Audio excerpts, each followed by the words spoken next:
Shalom. Shalom. Selamat hari Minggu buat kita semua. Bagaimana kabarnya pagi hari ini? Woi, tetap semangat ya. Oke, mari kita mau memulai ibadah kita pada pagi hari ini. Mari kita dimulai dengan doa. Bapa, kami mengucap syukur Tuhan, terima kasih Tuhan untuk penyertaan-Mu Tuhan.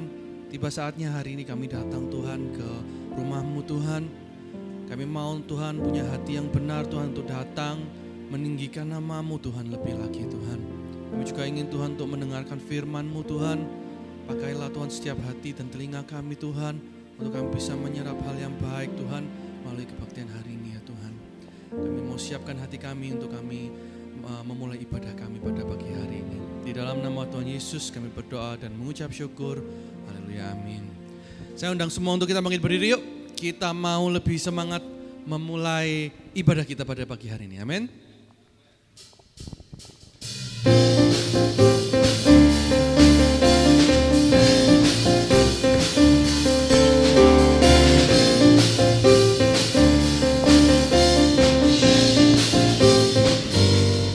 Apa yang tak pernah dilihat mata,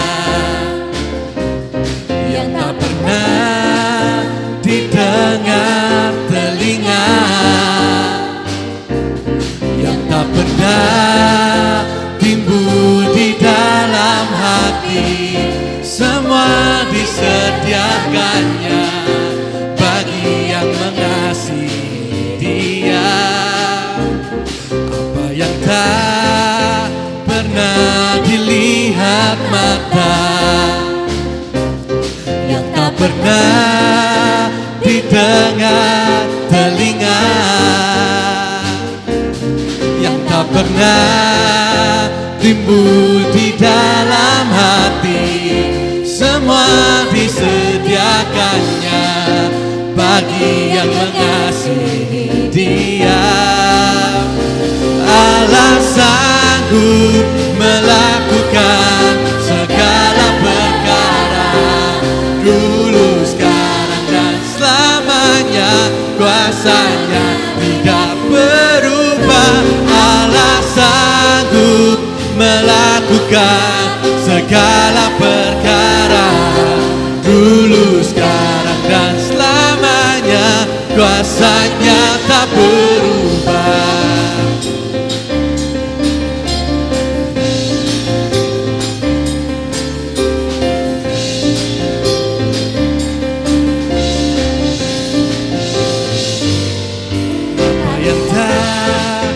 Pernah dilihat mata, dan tak pernah didengar telinga, yang tak pernah timbul di dalam hati, semua disediakannya bagi yang mengasihi Dia. Allah sanggup melakukan segala perkara, dulu, sekarang, dan selamanya. Kuasanya tidak berubah. Allah sanggup melakukan segala perkara, dulu, sekarang, dan selamanya. Kuasanya tak berubah. Allah kita adalah Allah yang gak pernah berubah ya. Dari dulu, sekarang, sampai selamanya Dia tetap setia tuh. Allah sayang sama kita, amin.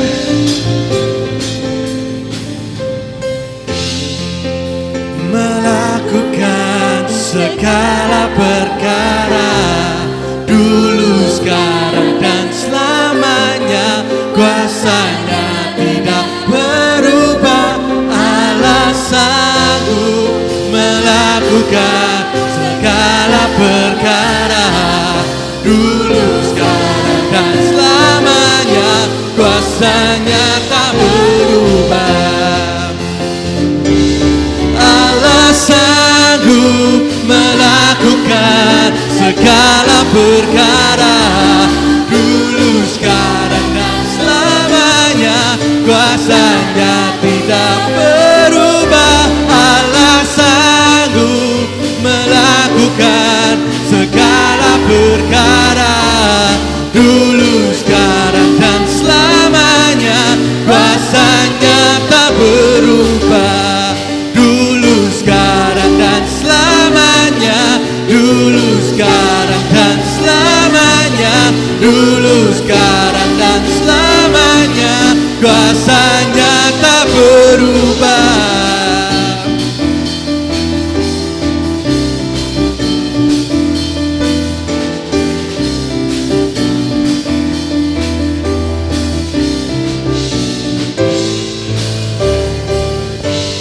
Sorak-sorai buat Tuhan kita. Silakan duduk. Mari kita mau siapkan hati kita.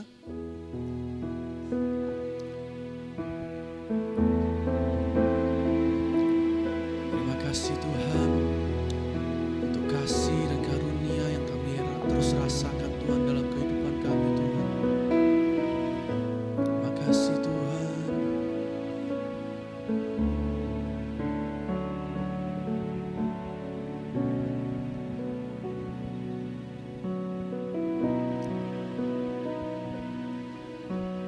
Kasih setiamu tak pernah pudar. Sungguh kau Tuhan yang panjang sabar. Semua yang baik di dalam hidupku, anugerah dari salibmu. Walaupun terkadang aku jatuh, tak pernah berubah sayangmu. Sungguh tak kuduga kau tetap setia, menantiku berlari padamu.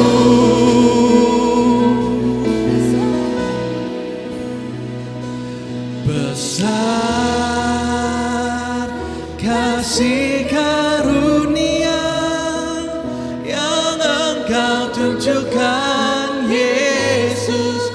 Sungguh ku bersyukur, tinggi melebihi langit.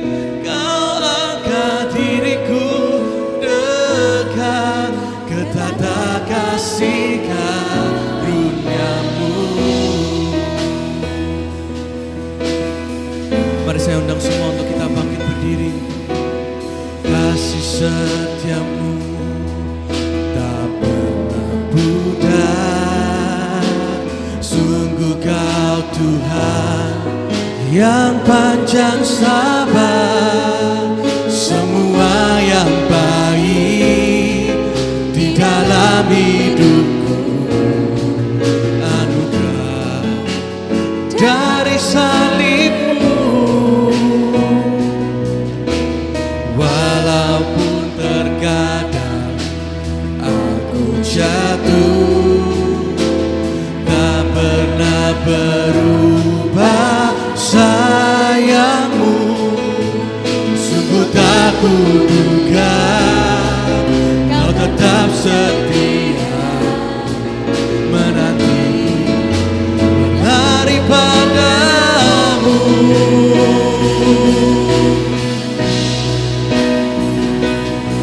Besar kasih karunia yang Engkau tunjukkan, Yesus. Sungguh ku bersyukur, tinggi melebihi langit. Kau angkat diriku dekat kata kasih karuniamu. Besar kasih karunia yang Engkau tunjukkan, Yesus. Sungguh ku bersyukur, tinggi melebihi langit. Kau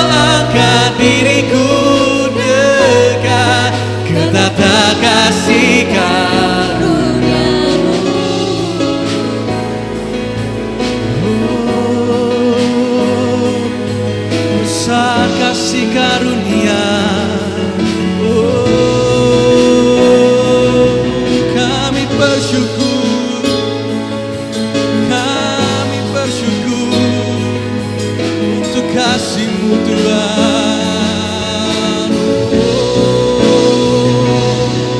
Terima kasih Tuhan, terima kasih Tuhan.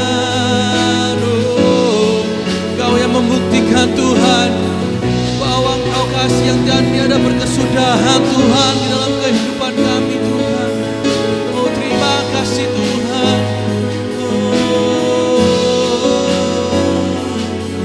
Yesus, besar kasih karunia yang Engkau tunjukkan Yesus. Sungguh ku bersyukur tinggi melebihi langit. Kau akan diriku dekat ke tata kasih karunia-Mu. Oh besar, besar Tuhan kasih karunia-Mu untuk setiap kami Tuhan.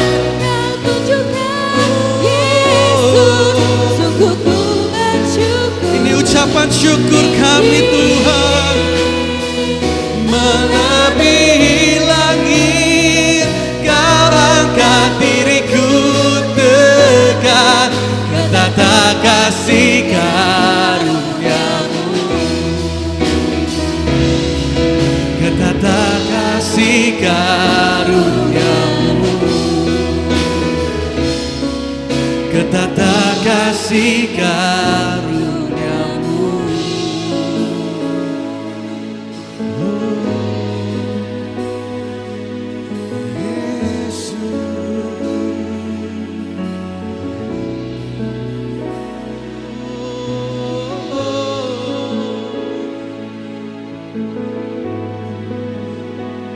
Biar hari ini Tuhan, hati kami mau memuji kebesaran-Mu Tuhan. Biar hati kami meninggikan nama-Mu Tuhan. Makasih Tuhan telah menunjukkan Tuhan kasih Tuhan yang begitu besar untuk setiap kami Tuhan. Terima kasih telah mengubahkan kehidupan kami Tuhan. Kehidupan kami yang tanpa kasih-Mu kami bukan siapa-siapa. Kami bukan apa-apa tanpa kasih-Mu Tuhan. Kami mau sungguh bersyukur atas kasih karunia yang Tuhan sudah berikan buat setiap kami. Terima kasih Tuhan.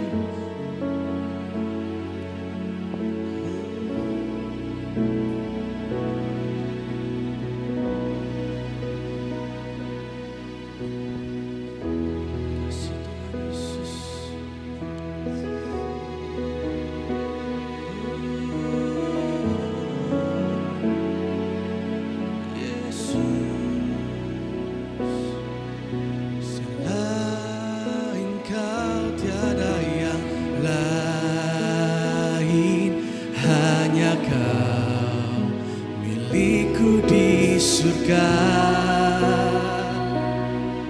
sekalipun dagingku lenyap, hatiku lelah tak berdaya. Ku sembah Engkau, Allah yang perkasa. Ku sanjung tinggi nama-Mu di hidupku Tuhan, tiada yang lain. Hanya Kau satu di hatiku. Ku sembah Engkau, Allah yang perkasa. Ku sanjung tinggi nama-Mu di hidupku Tuhan, tiada yang lain. hanya Kau satu di hatiku.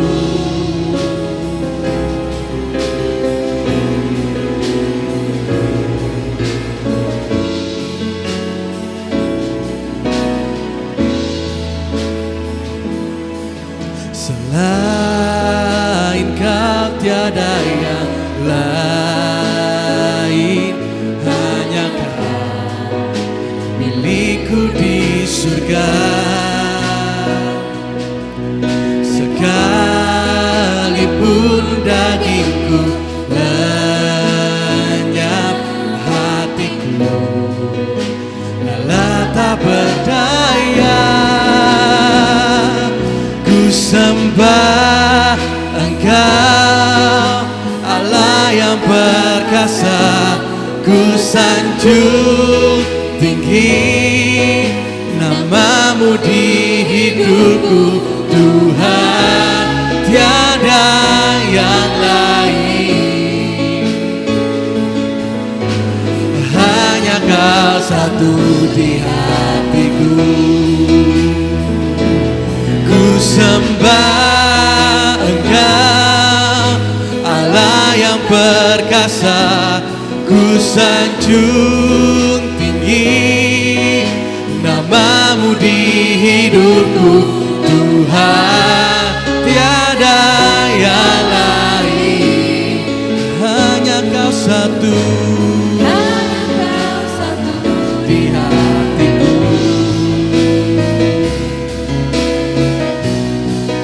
Oh, hanya Kau satu.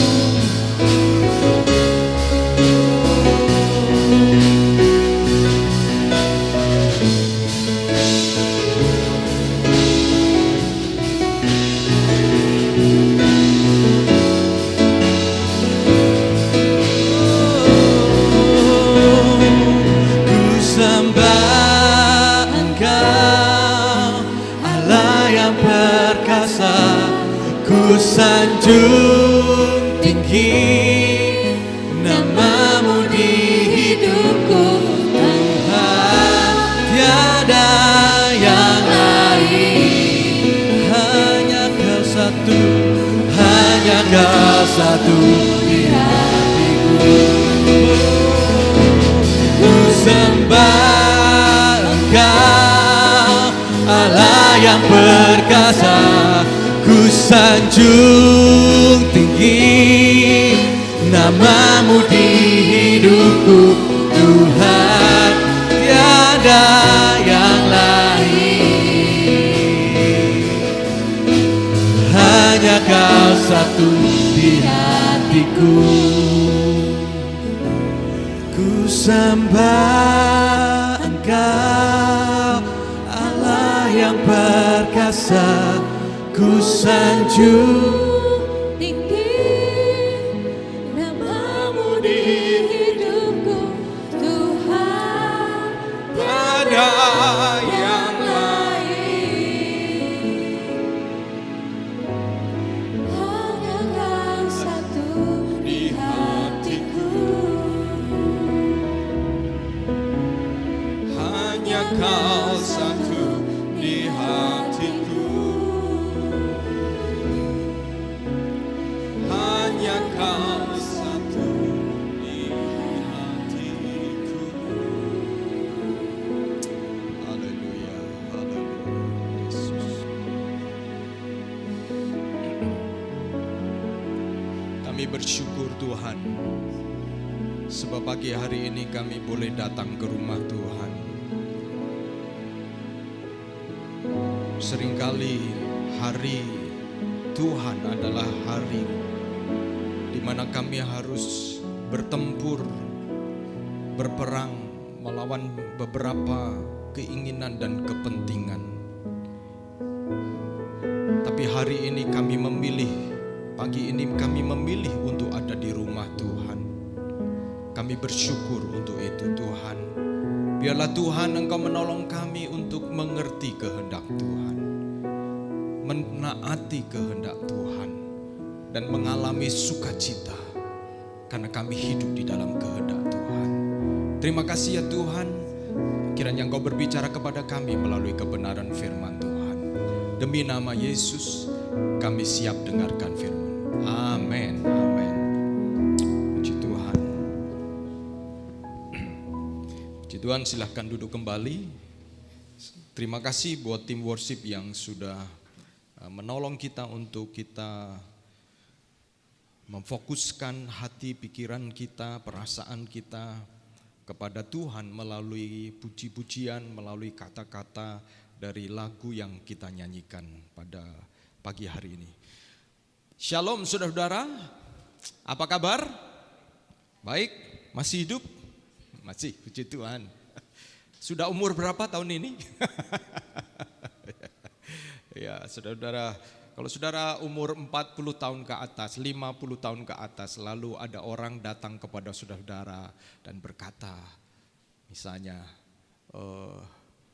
Pak, Bapak ini umur berapa? Gitu misalnya saudara-saudara ya. Dan kemudian orang itu mengatakan, waktu saudara sebutkan umur saudara-saudara, saya umur 50 sekian. Wah, saya pikir Bapak masih umur 35. Langsung kira-kira perasaan saudara bagaimana saudara-saudara? Wow gitu ya, senang ya saudara-saudara. Nah saudara-saudara, kita senang ketika kita dipikir kita lebih muda, atau kita senang ketika orang melihat diri kita lebih bahagia, lebih segar, lebih sehat, begitu ya saudara-saudara. Kita semua senang untuk hal-hal itu. Tetapi saudara-saudara, ada hal-hal di dalam hidup kita yang kadang-kadang itu sesuatu yang buat kebanyakan orang bukan sesuatu yang menyenangkan, tetapi apabila itu merupakan kehendak Tuhan, saudara dan saya harus tahu bahwa kita harus bisa mensyukurinya bersama-sama. Amin saudara-saudara. Nah pagi hari ini saya akan menyampaikan kebenaran firman Tuhan yang diberi judul Nothing More, Nothing Less, Nothing Else.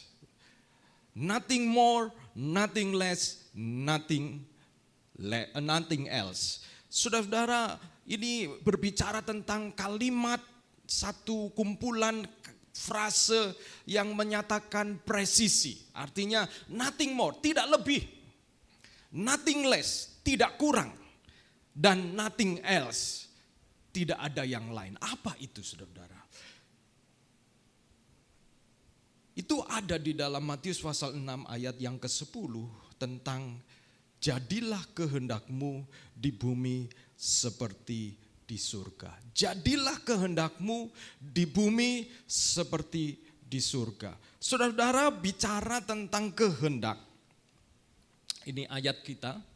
Jadilah kehendakmu di bumi seperti di surga. Kalau minggu yang lalu datanglah kerajaanmu. Dan sebenarnya ini adalah satu kalimat yang paralel. Artinya datang kerajaan Allah itu dihubungkan dengan kehendaknya yang jadi. Sebagaimana di surga dan di bumi, saudara-saudara. Jadi kerajaan Allah itu diketahui melalui kehendaknya yang terjadi di dalam hidup saudara dan saya. Entah kadang-kadang kelihatan baik buat kita ataupun tidak baik buat kita. Tetapi kalau itu kehendak Allah terjadi, maka itu menyatakan kehadiran kerajaan Allah. Nah, bicara tentang kehendak, saudara-saudara, apa itu kehendak? Next slide.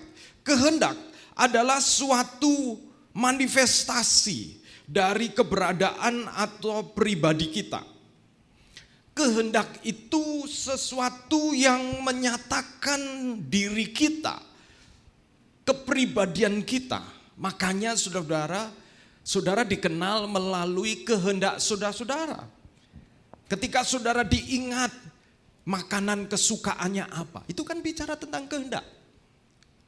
Ketika saudara diingat hobinya apa, itu juga bicara tentang kehendak, saudara-saudara. Betul kan? Kesukaan kita. Ketika saudara diingat tentang kehendak yang lain yang berhubungan dengan warna baju, hobi, semua itu adalah manifestasi dari kehendak. Dan dari kehendak tersebut kita dikenal sebagai pribadi-pribadi yang unik satu dengan yang lain. Jadi kehendak ini sangat berharga karena kehendak berhubungan seringkali dengan identitas saudara dan saya.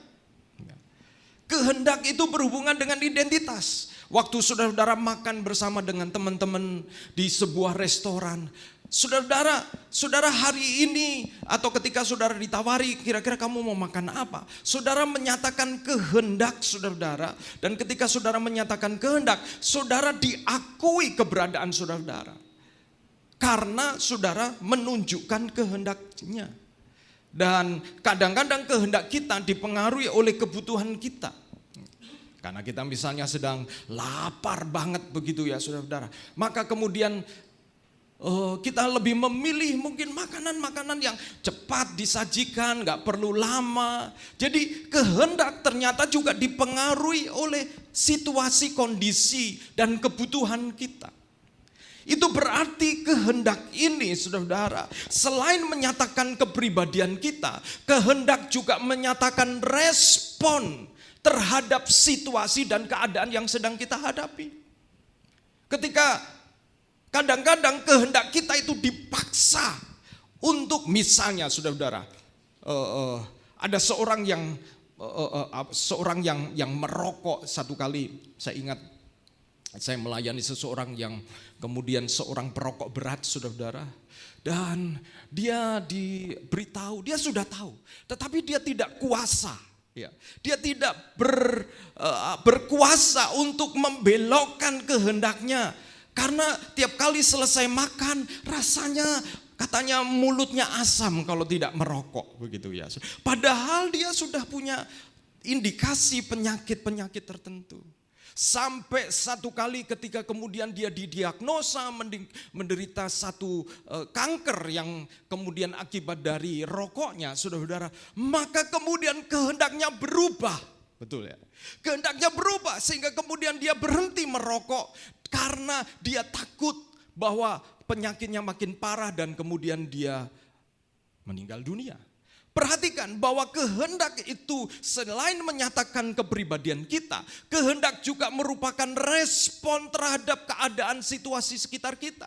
Sehingga situasi keadaan sekitar kita itu mampu mengarahkan, menaklukkan kehendak.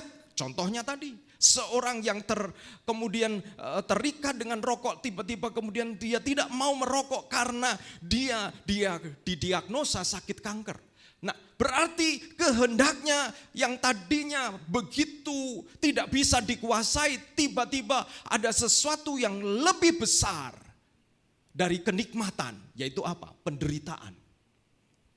Yang menyebabkan dia kemudian membelokkan atau menundukkan kehendaknya untuk kemudian tidak merokok. Berarti saudara-saudara, kehendak juga bisa berubah selain menyatakan kepribadian. Kehendak bisa berubah oleh karena situasi kondisi di sekitar kita, saudara-saudara. Jadi saudara-saudara, kehendak ini menurut saya unik, saudara-saudara. Kehendak ini unik. Dan ketika saudara datang ke rumah Tuhan, oleh karena saudara-saudara menghendakinya, saudara-saudara menghendakinya. Nah, pertanyaannya ada dua.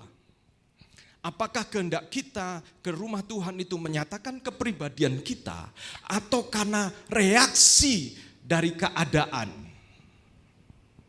Reaksi dari keadaan. Bisa jadi reaksi dari keadaan itu macam-macam. Bisa karena, nanti di gereja kita ketemu teman. Nah, itu kan reaksi dari keadaan. Dan pada saat yang sama berarti kehendak kita itu sebenarnya didikte atau didorong, digerakkan oleh keinginan kita untuk kemudian bertemu dengan teman. Jadi perhatikan di sini bahwa kehendak itu luar biasa ya. Kehendak itu luar biasa. Dan kehendak merupakan satu, kalau saya sebut sebagai aset. Ketika seseorang tidak punya kehendak lagi, saudara, maka dia akan merasa dirinya terikat, merasa dirinya tidak punya kebebasan. Ketika seseorang tidak bisa menyatakan kehendaknya, maka dia akan merasa bahwa haknya sebagai manusia telah diikat, telah ditawan. dan tidak punya kebebasan. Jadi bersyukur saudara-saudara, kalau kita di Indonesia masih ada kesempatan untuk menyatakan kehendak kita, memilih agama, memilih keyakinan. Karena di banyak negara, kehendak itu tidak bisa lagi dinyatakan dengan bebas sebagai manusia. Berarti saudara-saudara, ketika kita berdoa, jadilah kehendakmu di bumi seperti di surga. Kalau begitu apa? Apa yang terjadi dalam hidup saudara dan saya? Karena kehendak ini begitu luar biasa saudara-saudara. Saudara dan saya dibedakan satu dengan lain karena kehendaknya. Suami istri sekalipun mereka saling mencintai, tetapi mereka punya kehendak yang seringkali harus mengalami proses untuk dua kehendak ini menjadi kehendak yang memiliki tujuan yang sama, saudara-saudara. Penyatuan kehendak. Kehendak adalah suatu manifestasi tadi. Lalu yang kedua, saudara, yang berikutnya, next. Ketika kita berdoa, jadilah kehendakmu di bumi seperti di surga. Sesungguhnya akan terjadi goncangan di dalam diri kita. Karena itu berarti banyak prioritas akan diatur ulang. Ketika kita berdoa, ini adalah salah satu doa yang paling berat, saudara. Ketika kita berdoa sebelumnya, datanglah kerajaanmu. Kita punya pemikiran kerajaan Allah itu yang menyenangkan, kerajaan Allah itu penuh dengan kemuliaan, kerajaan Allah itu suci dan lain sebagainya. Tetapi begitu kita berdoa, jadilah kehendakmu. Itu berhubungan dengan aset hidupmu, aset hidup saya. Yang itu bicara tentang keunikan kita. Yang itu bicara tentang sesuatu yang pribadi. Yang kalau itu diambil, kita seperti kehilangan kepribadian kita. Tetapi ketika kita berdoa, jadilah kehendakmu. Apakah berarti kita kehilangan kepribadian kita? Apakah itu berarti kita menjadi manusia-manusia yang pasif, saudara-saudara? Apakah kita menjadi robot, saudara-saudara? Tidak, saudara-saudara. Ketika kita berdoa, jadilah kehendakmu. Itu berarti kita mengatur ulang prioritas hidup kita. Mengatur ulang prioritas sehingga ada kegoncangan di dalam hidup saudara dan saya. Semua prioritas akan ditaklukkan di bawah satu prioritas utama. Yaitu menyenangkan hati Tuhan dengan mengikuti kehendaknya. Next slide. Semua prioritas itu akan ditundukkan kepada satu prioritas utama, yaitu menyenangkan hati Tuhan dengan mengikuti kehendaknya. Tentu saudara-saudara, kehendak Tuhan itu ada yang kehendak yang sifatnya universal, ada yang sifatnya lokal, ada yang sifatnya personal, ya saudara-saudara. Yang universal itu misalnya saudara-saudara, kasihlah Tuhan Allahmu ya, dengan segenap hatimu, dengan segenap pikiranmu. Kasihlah sesamamu seperti manusia, seperti dirimu sendiri. Pergilah, jadikanlah segala muridku. Itu saudara-saudara, orang Kristen lama, baru, pendeta, bukan pendeta, semua punya kehendak, mengetahui kehendak Allah yang universal ini. Tetapi ada kehendak-kehendak yang lokal. Kehendak-kehendak yang lokal itu berhubungan dengan tempat di mana kita berada. Kalau minggu yang lalu kita bicara tentang social transformation. Apa yang kita lakukan di Surabaya bisa jadi berbeda dengan teman-teman kita orang Kristen yang ada di Malang, ada di Madura, ada di tempat-tempat yang berbeda. Itu adalah kehendak Tuhan yang lokal. Kehendak Tuhan yang berhubungan dengan tempat di mana kita berada, saudara-saudara. Dan ada kehendak Tuhan yang personal. Itu misalnya, siapa pasangan hidup saya? Nah, itu kehendak Tuhan personal, saudara-saudara. Ya. Kehendak Tuhan yang personal. Itu berhubungan dengan pertumbuhan rohani kita. Kita kemudian ketika kita bekerja, itu ada kehendak Tuhan yang sifatnya personal. Tetapi saudara-saudara, dari semua kehendak ini, kompasnya satu saja. Yaitu satu prioritas, menyenangkan hati Tuhan. Itu prioritas dari kompas untuk tahu kehendak Tuhan. Saudara-saudara, saya sebut kompas karena ini kadang-kadang kita agak sulit menentukan bagaimana. Tetapi karena kita kadang-kadang bisa tersesat dalam seperti sebuah rimba belantara keputusan. Ini, apakah itu, saudara-saudara. Saudara kadang-kadang harus ambil waktu untuk merenungkan, tahu kehendak Tuhan. Dan mana yang menyenangkan hati Tuhan. Galatia 2 ayat 20, saudara-saudara. Next. Ini adalah apa yang Paulus sampaikan ketika dia ada di penjara. Kita baca bersama-sama. 2, 3.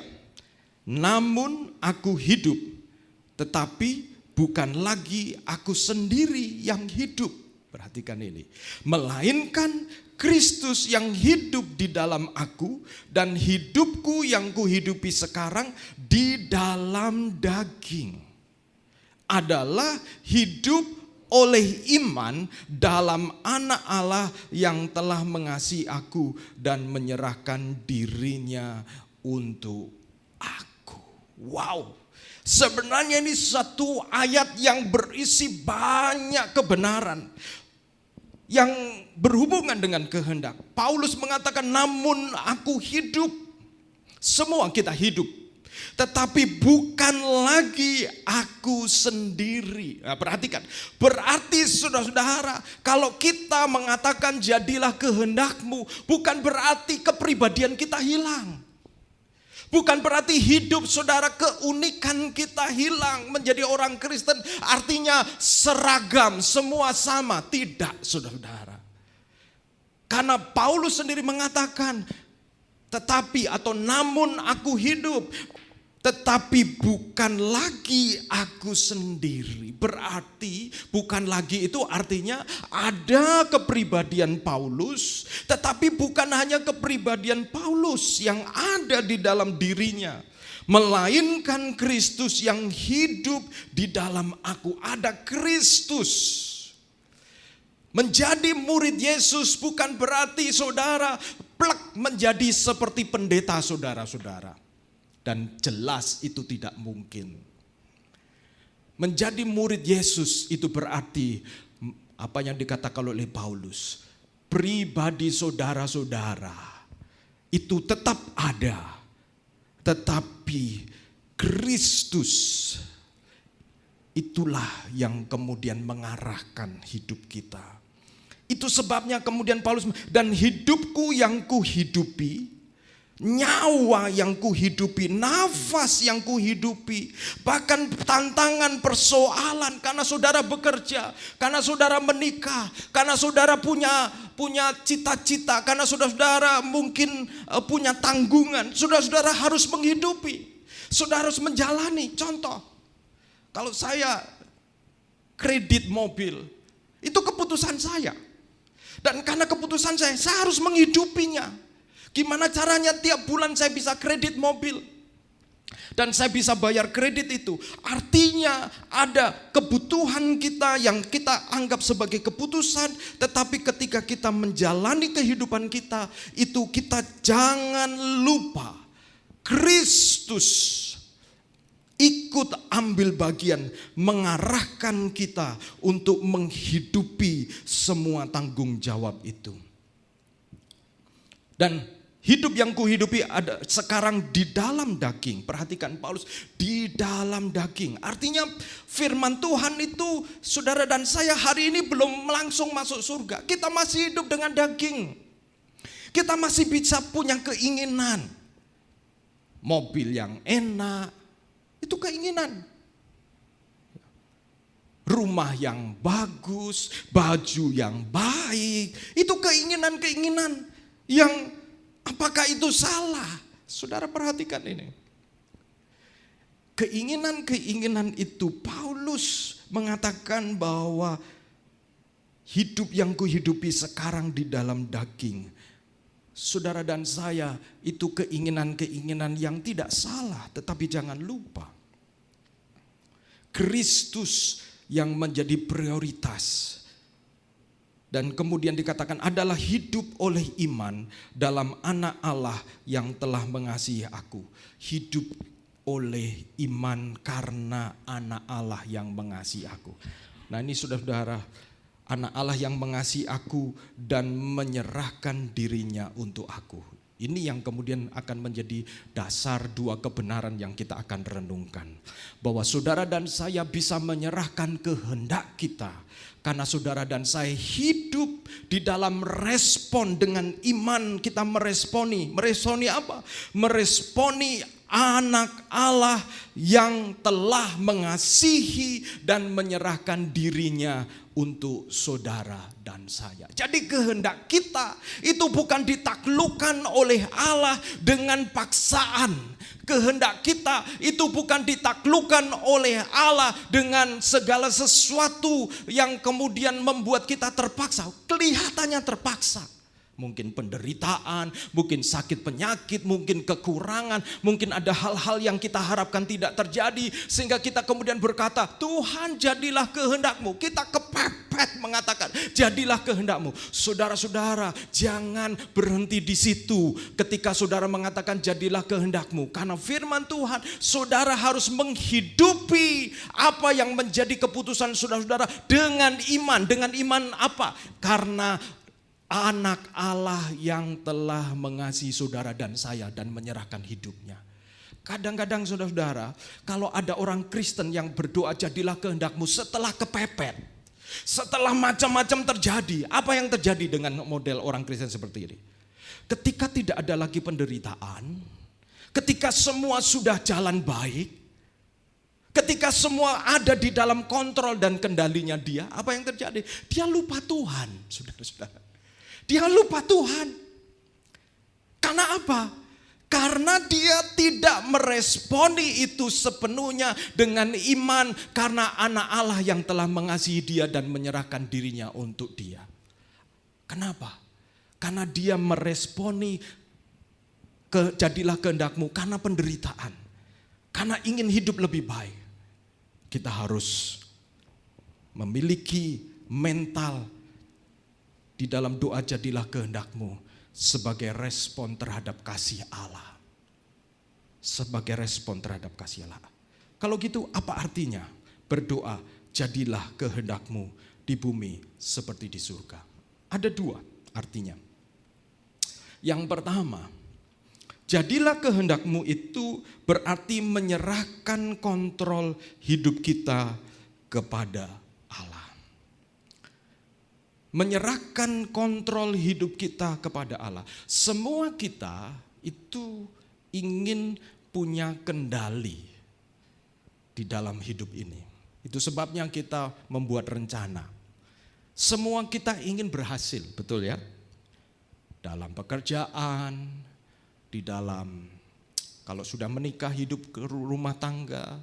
Bahkan saya yang anaknya sudah besar, 2 bekerja, mungkin sudah enggak mikir lagi tiap bulan harus bayar uang sekolah. Ya. Bagi saudara yang mulai membayar uang sekolah untuk anak-anak, ya saudara-saudara sudah mulai memperhitungkan. Ya. Cari untung harus lebih besar lagi. Ya. Makanya tambahan anak itu sudah secara otomatis adalah tambahan pengeluaran. Betul ya, ya saudara-saudara ya. Dan karena itu saudara-saudara, maka kita ingin mengontrol, mengendalikan. Sebab kita ingin mengarahkan kepada satu tujuan. Kebaikan, keberhasilan. Dan kita ingin benar-benar memegang kendali dari berbagai faktor yang seolah-olah kita sulit kendalikan, kita berusaha mengendalikannya. Misalnya dengan punya uang tabungan, karena kalau ke depan kita perlu bayar apa-apa, sudah ada. Bukankah itu kontrol? Kontrol dengan kesehatan kita. Kita mempersiapkan kalau terjadi apa-apa dengan asuransi. Itu kontrol, saudara-saudara. Itu kontrol. Dan manusia pada dasarnya merasa tenang kalau segala sesuatu ada di dalam kontrolnya. di dalam kendalinya, saudara-saudara. Kalau begitu, kehendak Tuhan ada di mana?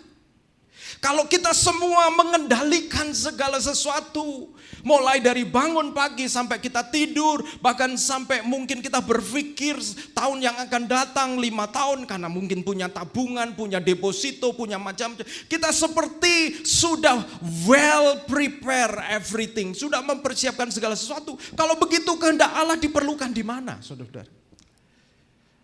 Kalau begitu kehendak Allah dibutuhkan di mana? Saudara-saudara,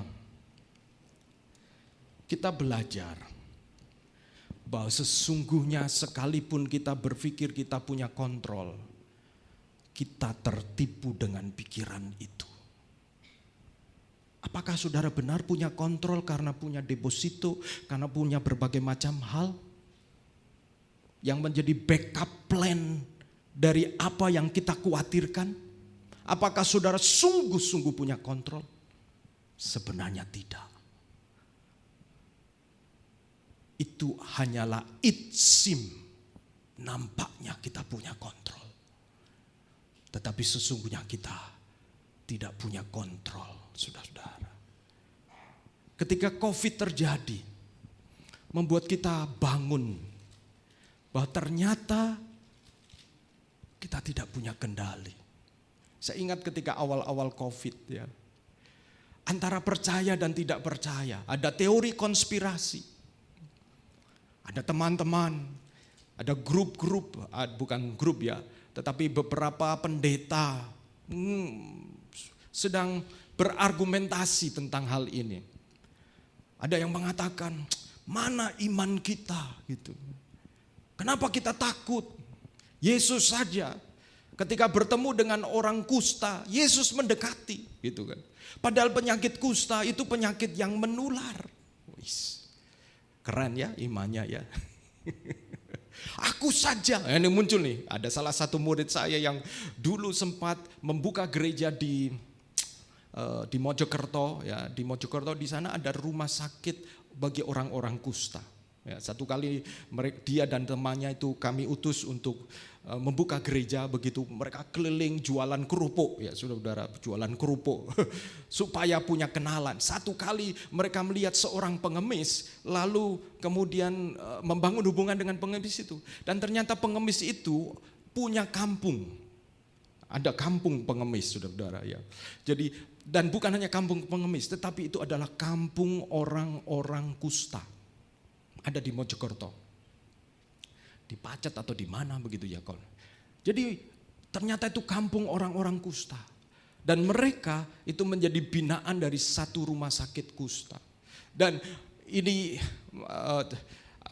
alumni kami ini di Facebook dia ngomong, dulu waktu aku pelayanan, waktu aku mendoakan orang-orang kusta, setelah sekian tahun, ya, karena setelah akhirnya terbuka pelayanan di rumah sakit kusta, dia mengatakan setelah sekian tahun, aku tetap baik-baik saja tuh, aku gak kena kusta. Wah, lalu dia ngomong, ini COVID ini, ya, mana iman kita? Masa kita lari dari COVID? Nah, saudara-saudara, pada waktu itu COVID itu seperti apa? Tidak jelas, saudara. Dan karena tidak jelas, apa yang terjadi ketika manusia berhubungan atau berhadapan dengan sesuatu yang tidak pasti, yang tidak jelas, apa yang terjadi, saudara? Dia baru sadar bahwa dia tidak punya kontrol.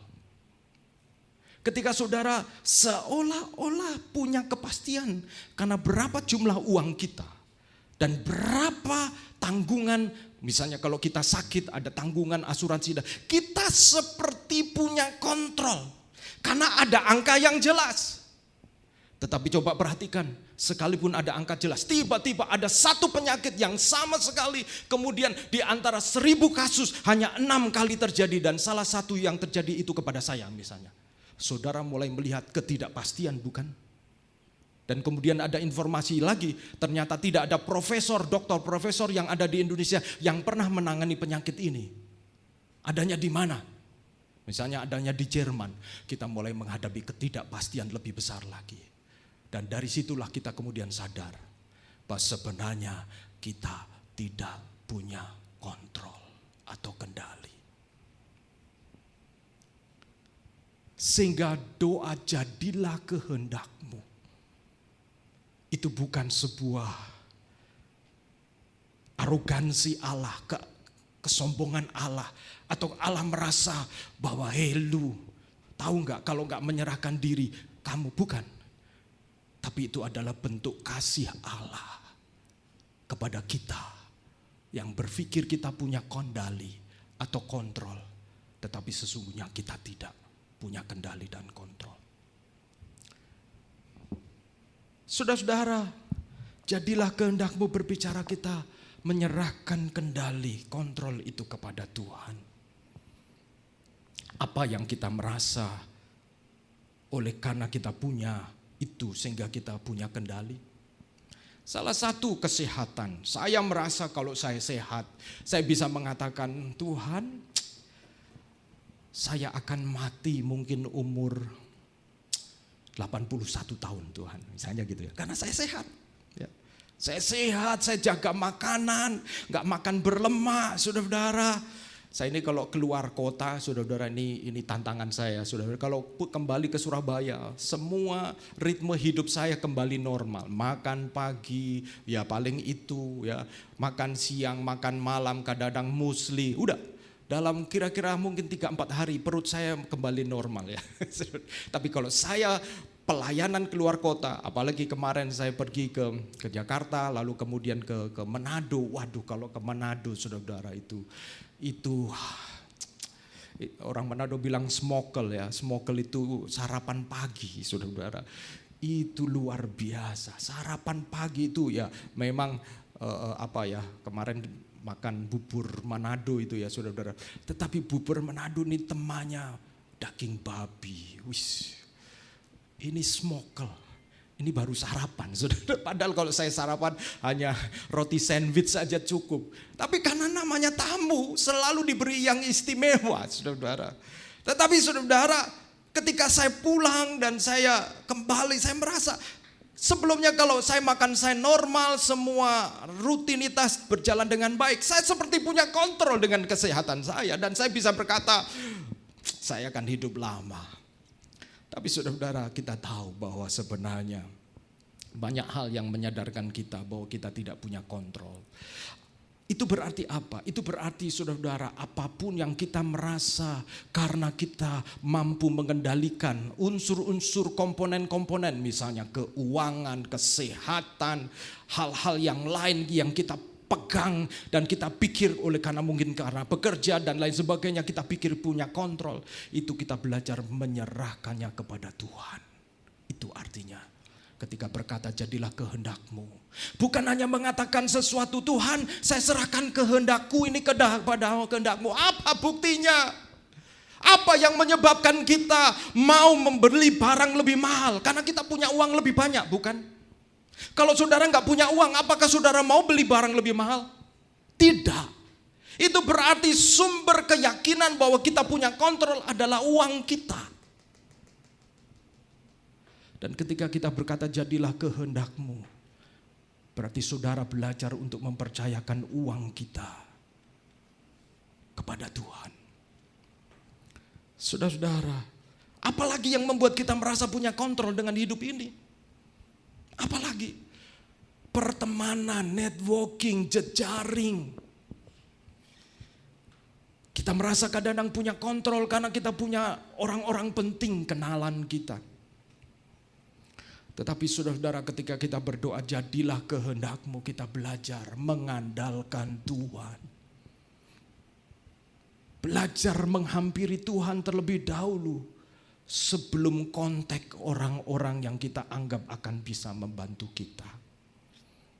Disitulah kita belajar menyerahkan kendali kepada Tuhan. Next slide. Saudara-saudara, nah ini.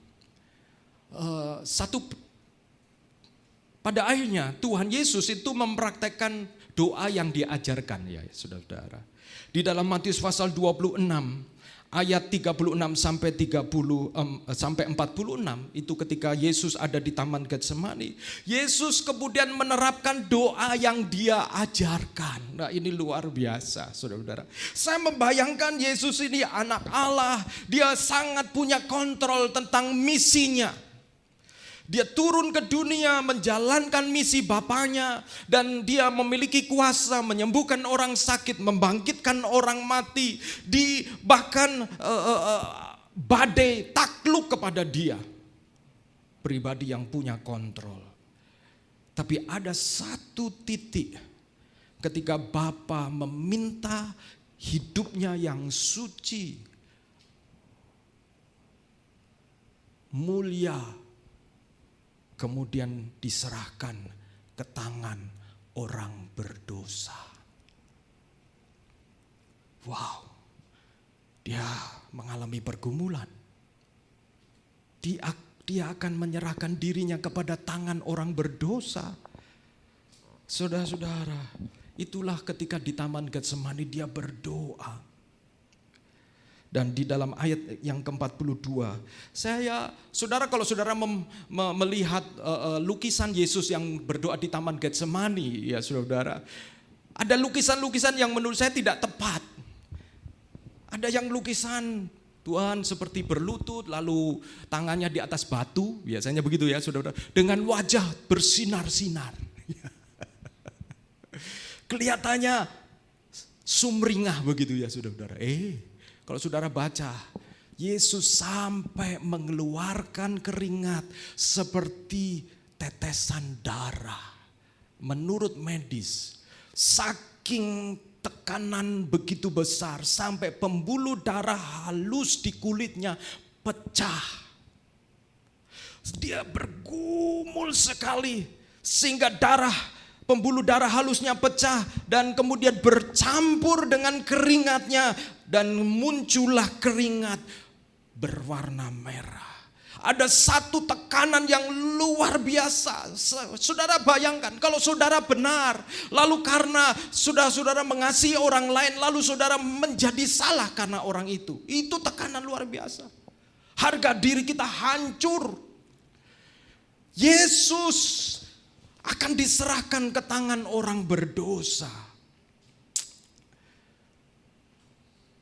Tetapi Yesus kemudian berkata kepada Bapaknya, ketika dia doa pertama dia berkata, kalau boleh cawan ini lalu daripadaku, cawan murka, cawan kutuk itu lalu. Tapi akhirnya Yesus datang kali kedua dan dia berdoa 3 kali doa yang sama dengan mengatakan, ya Bapakku, jikalau cawan ini tidak mungkin lalu, kecuali apabila aku meminumnya, jadilah kehendak-Mu. Perhatikan saudara-saudara, ini ciamik menurut saya. Ini adalah pertemuan 2 kehendak. Kehendak Yesus yang pertama cawan itu lalu. Tetapi dia tahu kehendak Bapaknya, cawan itu tetap dia minum. Lalu dia mengatakan, kalau cawan ini tidak bisa lalu, kecuali aku sendiri yang meminumnya. Berarti kehendak Yesus dia serahkan kepada Bapaknya. Maka jadilah kehendak-Mu. Kontrol yang ada di tangan Yesus. Kontrol itu bukan dihilangkan, tapi kontrol itu dipakai oleh Yesus untuk cawan. Untuk apa yang dia tidak mau dan tidak suka. Tetapi melalui kontrol itu, hidupnya, maka cawan itu dia minum. Menyerahkan kontrol dalam hidup kita, itu berarti apa yang kita punya yang membuat kita merasa punya kendali, kita pakai itu untuk menyenangkan Tuhan. Itu artinya saudara. Menjadi orang Kristen bukan hanya menjadi orang baik. Menjadi orang Kristen adalah melakukan kehendak Bapa. Dan ingat, Matius 7 ayat 21, bukan setiap orang yang berseru kepadaku Tuhan, Tuhan akan masuk ke dalam kerajaan surga, tetapi ia yang melakukan kehendak Bapa-Ku. Muncullah lawyer atau pengacara-pengacara diri sendiri atas nama diri sendiri, pembela mengatakan, "Loh Tuhan, bukankah aku telah menyembuhkan orang demi namamu?" Itu kebaikan.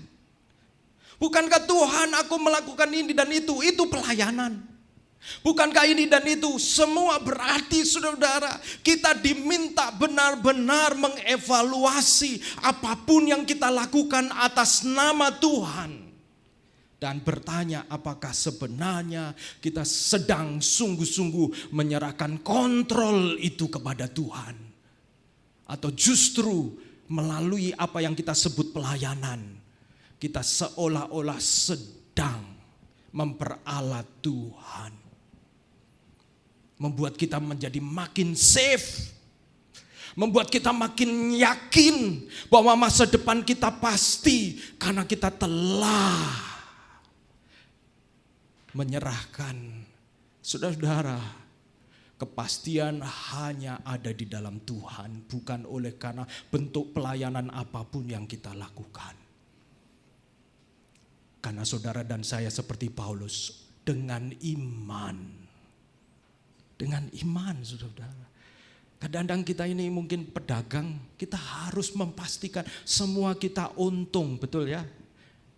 Kita cuan, termasuk ikut Tuhan, kalau bisa juga cuan. Saudara-saudara, saudara sudah cuan di dalam Tuhan, amin. Karena Paulus mengatakan, menghidupi hidup ini dengan iman, karena anak Allah yang telah mengasihi aku dan menyerahkan dirinya. Saudara ketika memutuskan untuk ikut Tuhan, menyerahkan diri, saudara sudah cuan. Karena Yesus yang mengawalinya dengan mengasihi kita dan menyerahkan dirinya untuk kita. Saudara, slide berikutnya. Ada seorang penginjil yang terkenal, Jim Baker, tahun 80-an. Dia tele-evangelis yang luar biasa, melayani bersama dengan istrinya. Sampai satu kali terbongkar boroknya, saudara. Ternyata kalau dia keluar kota, dia main dengan wanita lain, saudara. Ya, hati-hati ya. Saya juga ini kalau saya sering keluar kota, kalau saudara lihat dompet saya, selalu dompet saya ini ada foto keluarga saya. Walaupun sekarang sudah jelek ya fotonya karena sudah sering. Tapi ini selalu mengingatkan saya. Bahkan kalau saudara lihat laptop saya, di situ ada saya dan istri saya. Karena saya sering memakai laptop itu untuk bekerja. Ini televangelis, berarti kan terkenal, wajahnya diketahui di mana-mana ya. Tetapi satu kali dia keluar kota, dia pikir nggak ada yang kenal dia. Dia seorang stranger di situ. Wah, ini dia. Ini cobaan, saudara. Kalau saudara seolah-olah tidak ada yang kenal saudara-saudara, tidak ada yang melihat kita. Nah, itu hati-hati, saudara. Dan apa yang terjadi? Ternyata dia main dengan wanita lain.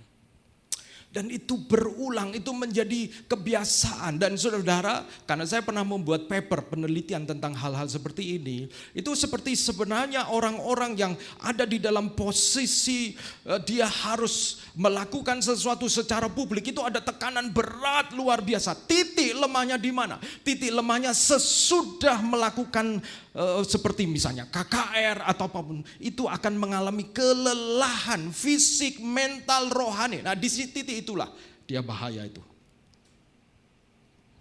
Di titik itulah sering terjadi dosa, jatuh dalam dosa. Dan bukan itu saja, dia melakukan penyelewengan keuangan dan lain sebagainya. Singkat cerita, kemudian dia diadili, saudara-saudara, dan dia masuk penjara. Ketika dia di penjara, tidak berapa lama kemudian istrinya tidak kuat. Istrinya menceraikan dia. Kalau hanya menceraikan saja ya mungkin orang maklum ya. Tapi bukan hanya menceraikan, istrinya nikah dengan sahabatnya. Wow. Ini Jim Bakker ini seperti jatuh, udah ketimpa tangga. Dan satu kali dia berdoa dalam bukunya I Was Wrong. Dia berdoa dalam bukunya, dia menceritakan, aku berdoa, Tuhan, tujuanmu apa untuk engkau izinkan aku di penjara? Tujuanmu apa? Apakah melalui aku akan menginjili, aku akan KKR di penjara ini? Wis, ya. Punya tujuan yang mulia, ya. Apakah aku akan memenangkan jiwa-jiwa? Dia seolah-olah memaknai hidupnya dengan makna bahwa dia akan terus melayani sekalipun ada di penjara. Kelihatannya bagus, ya, kelihatannya bagus. Tapi di dalam doanya kemudian Tuhan menjawab Jim Bakker dengan mengatakan, you are arrogant. You think you are the only person I have in this prison. Kamu sombong. Kamu pikir hanya kamu yang aku mau pakai untuk melayani di penjara ini. Kadang-kadang kita ini cepat switch pikiran kita ketika kita mengalami sesuatu. Padahal bisa jadi karena Tuhan mau mencabut dosa kita. Tapi belum kita udah mengatakan, ya Tuhan izinkan ini supaya aku melayani mereka. Wih, kelihatan manis saudara-saudara. Hati-hati, ojo cepet-cepet saudara-saudara.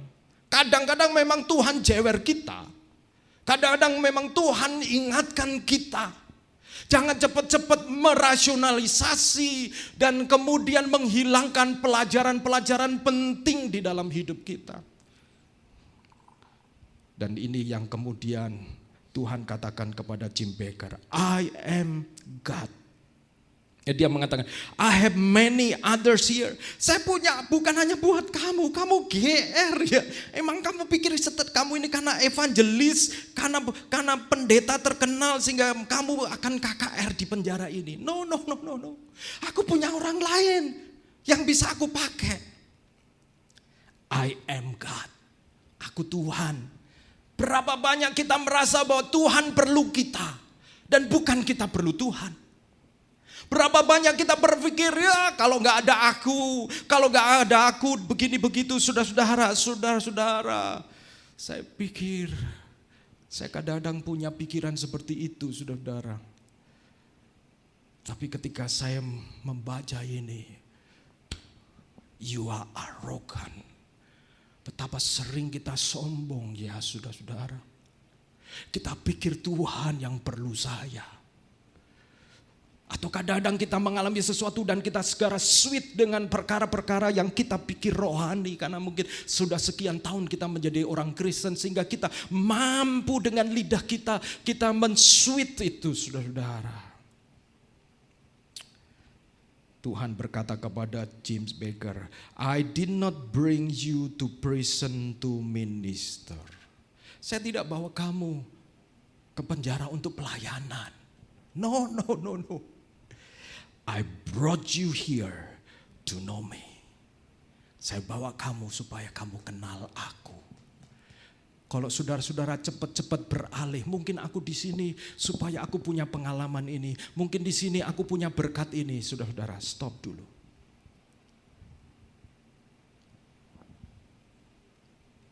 Bisa jadi kita seperti Jim Bakker.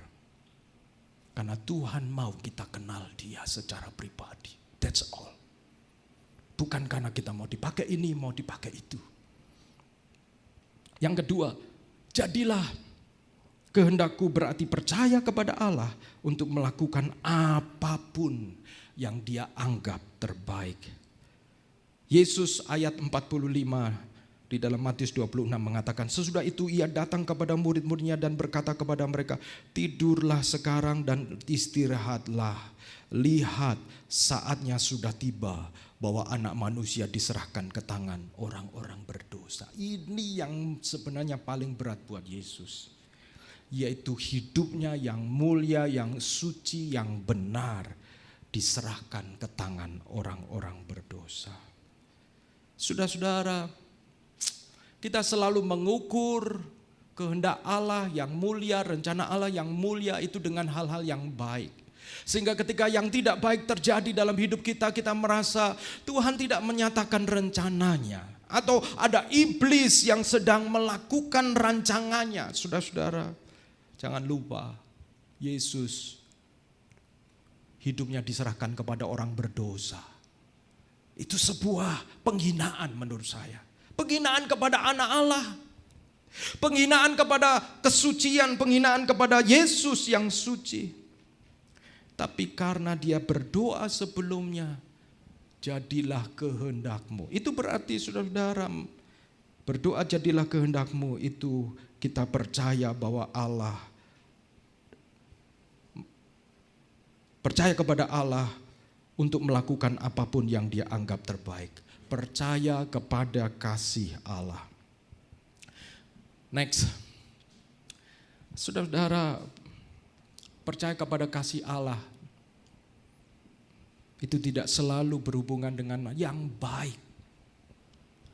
Tetapi percaya kepada Allah menurut pandangan umum, yang baik menurut pandangan umum.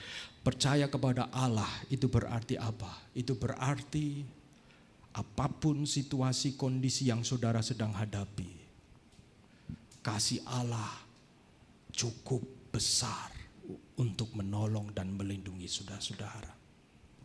Ini saudara-saudara, tahun 2001 ada satu peristiwa yang luar biasa. Saya baca tentang satu keluarga misioneri yang mereka di Peru, saudara-saudara, Peru.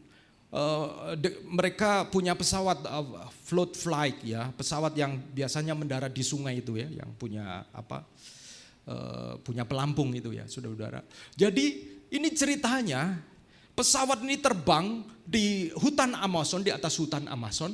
Lalu dari CIA Amerika ini ya, jadi Peru ini kan ya masih Amerika Selatan.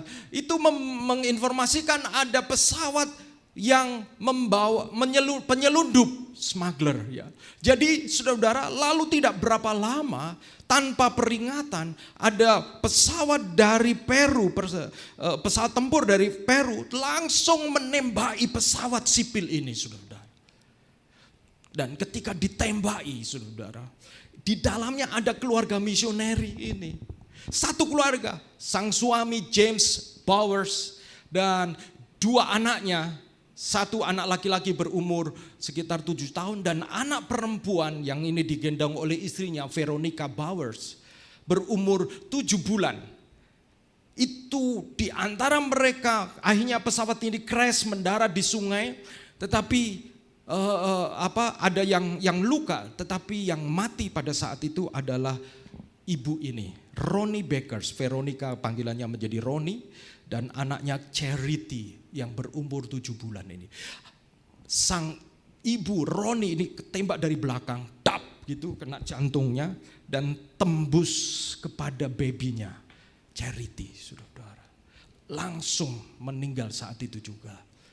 Dan saudara-saudara, waktu itu saya membaca beritanya, waktu itu Amerika heboh, CIA menyangkal ya saudara. Dan itu sampai kepada di pengadilan dan lain sebagainya. Tetapi kemudian suaminya James Bowers kemudian membuat respon yang luar biasa.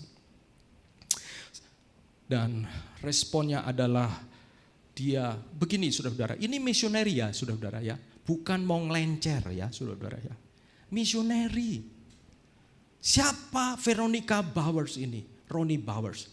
Ronnie Bowers itu dulunya keluarganya bukan orang Kristen, dia dari keluarga militer. Lalu satu kali dia pindah ke sebuah negara bagian di Amerika. Kalau saya tidak salah pindah ke Carolina. Dan di situ kemudian ketika pertama kali pindah, dia disambut oleh pendeta di daerah itu. Lalu diundang untuk kebaktian dan minggu berikutnya keluarga ini kebaktian. Dan itu pertama kali mereka masuk ke gereja, saudara-saudara. Singkat cerita, akhirnya mereka merasa diterima di gereja itu dan sampailah gereja ini ternyata gereja yang misioner, saudara-saudara. Gereja yang tidak besar tetapi gereja yang sungguh-sungguh cinta kepada jiwa-jiwa dan kepada para utusan gereja. Mereka mensupport para misioneri. Sampailah kemudian si Veronica Bowers ini terpanggil untuk jadi misioneri dan akhirnya dia mengatakan, saya tidak akan menikah kecuali dengan pria yang terpanggil dipanggil jadi misioneri juga. Wih, luar biasa ya. Sampai akhirnya dia ketemu James Bowers ini, dan James Bowers adalah anak misioneri yang melayani di Brasil, dan akhirnya mereka menikah. Dan ketika menikah, saudara-saudara, mereka setelah menikah pada tahun, kalau saya tidak salah tahun 97, saudara-saudara, beberapa waktu sebelumnya di dalam pemeriksaan dokter, Ronnie Bowers didiagnosa tidak mungkin punya anak. Jadi maksud saya gini, kisah kematian Ronnie Bowers dan Charity ini kemudian membuat orang begitu marah dan lain sebagainya. Tetapi kemudian kemarahan mereka ini redup setelah kemudian sang suami mengungkapkan kisah yang terjadi sebelum kematian Ronnie Bowers. Dan kisah yang terjadi itu terjadi tahun 1997. Apa kisah itu, saudara?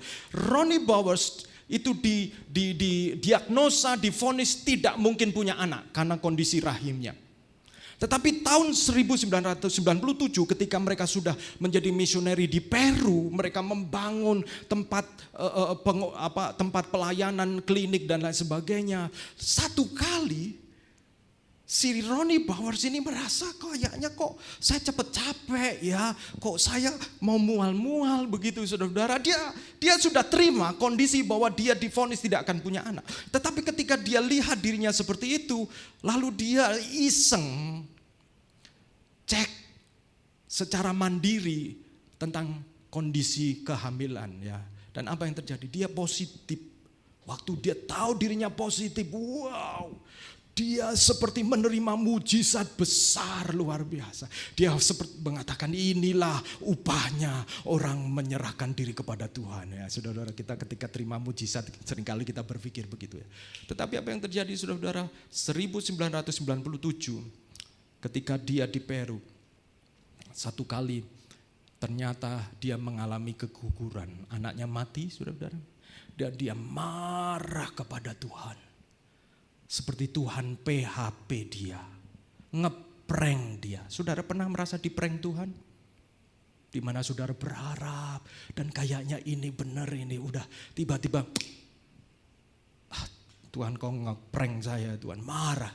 Tapi saudara-saudara, di dalam perenungannya dia menyadari dia telah menaruh baby yang ada dalam kandungannya itu ada di antara hubungan dia dengan Allah. Dia merasa baby ini begitu penting sampai baby ini menjadi sekat antara dia dengan Allah. Dan akhirnya dia menulis ini, saudara. Dia menulis ini. No, I choose to trust God fully. Sekarang saya memilih untuk percaya kepada Allah sepenuhnya. He is in control. Dia pegang kendali. He know what is best. Dia tahu yang terbaik. He doesn't owe me anything. Dia tidak berhutang kepada saya. Berapa banyak kadang-kadang kita pikir Tuhan utang kita ya, karena kebaikan kita, karena semua yang kita kerjakan.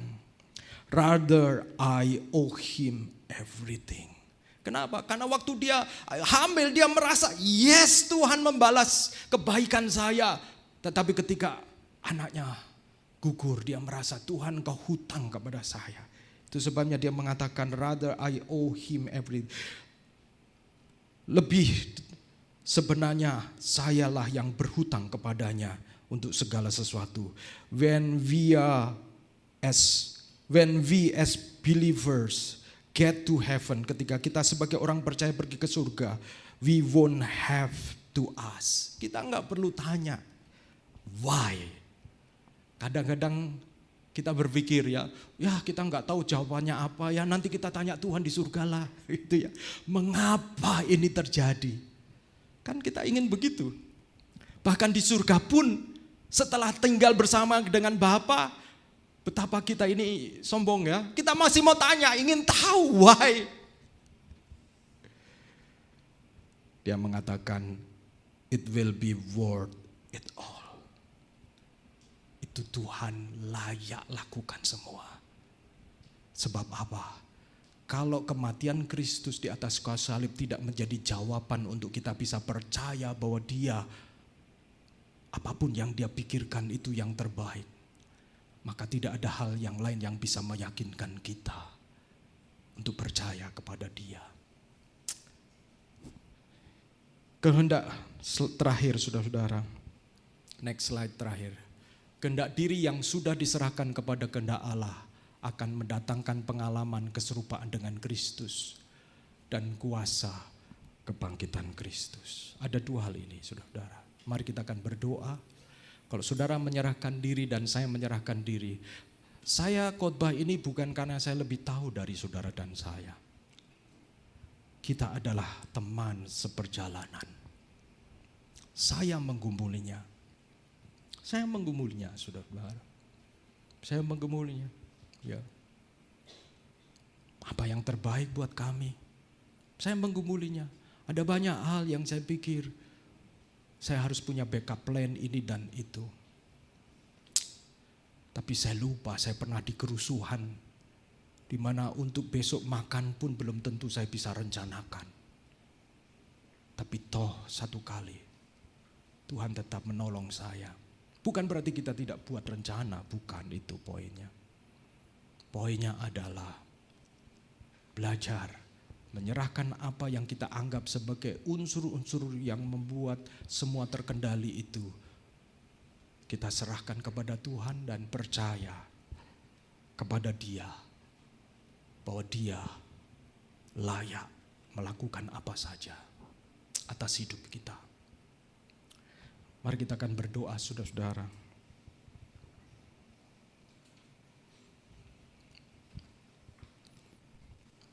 Kita nyanyi pujian ini.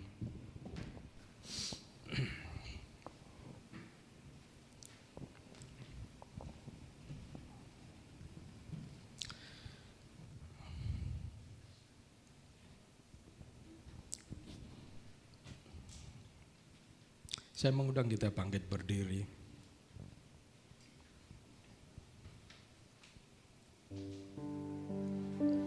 Sebelum kita nyanyi pujian ini sebagai doa, saudara-saudara.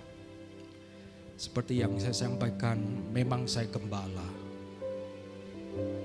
Tapi saya juga manusia seperti saudara. Saya pun juga punya kekhawatiran. Saya juga punya hal-hal yang menjadi tidak pasti bagi saya. Tapi firman Tuhan ini menolong saya untuk melangkah tidak dipenuhi dengan keraguan, tetapi melangkah dengan penuh ketetapan hati. Kepastian bukan karena semua menjadi jelas, tetapi kepastian karena saya yakin Tuhan mengasihi saya. He knows my name. Dia kenal nama saya. Dia tahu pergumulan saudara-saudara. Dia mengenal nama saudara-saudara. Percayakah saudara-saudara kepada kasih-Nya? Percayakah saudara-saudara bahwa Tuhan tidak punya rancangan jahat? Percayakah saudara-saudara bahwa apapun yang bisa terjadi, Tuhan, Dia tetap Tuhan. Dia tidak menjadi downgrade karena apa yang kita harapkan tidak terjadi. Karena Allah mampu turut bekerja di dalam segala perkara, mendatangkan kebaikan bagi orang yang mengasihi Dia. Serahkanlah kehendakmu kepada Dia. Serahkanlah kekhawatiranmu kepada Dia. Serahkanlah apa yang kau pikirkan sebagai ketidakpastian kepada Dia. Serahkanlah kontrol-kontrol di dalam hidupmu, sementara sebenarnya engkau tahu Roh Kudus berbicara kepadamu. Serahkanlah. Nyanyikan puji ini sebagai doa kita bersama. Haleluya, haleluya. Amin.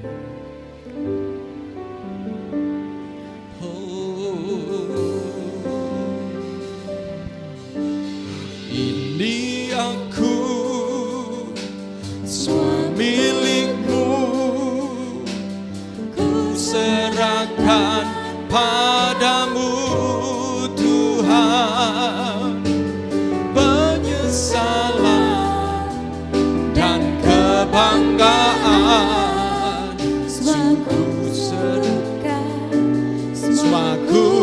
serahkan yang telah lalu, yang telah lalu, yang kan datang, harapan dan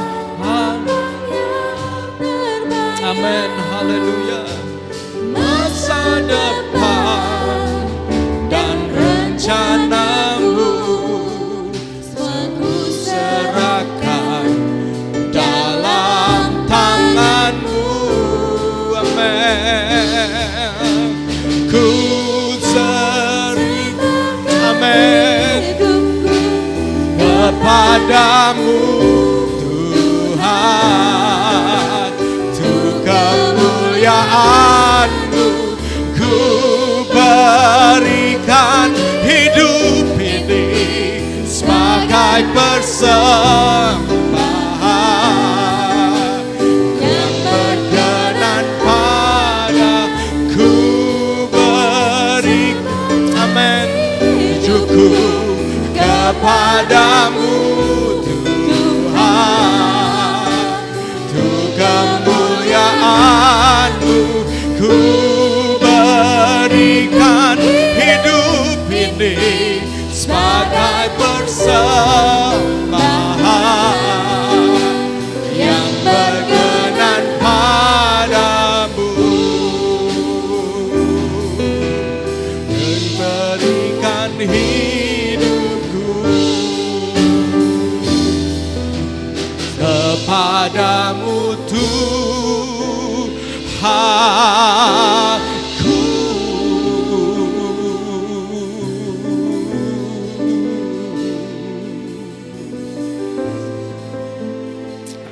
Haleluya, haleluya. Kalau ada di antara saudara-saudara yang bergumul dengan sesuatu yang kau merasa sedang kehilangan kendali, izinkan doa jadilah kehendak-Mu menjadi kekuatan, karena dengan demikian kau bersandar kepada kehendak Tuhan dan percaya kepada kasih-Nya. Kalau ada di antara saudara-saudara yang merasa engkau punya kontrol dengan segala sesuatu, sehingga engkau merasa bahwa Tuhan berhutang kepada kita, ketahuilah, kitalah yang berhutang kepada Dia.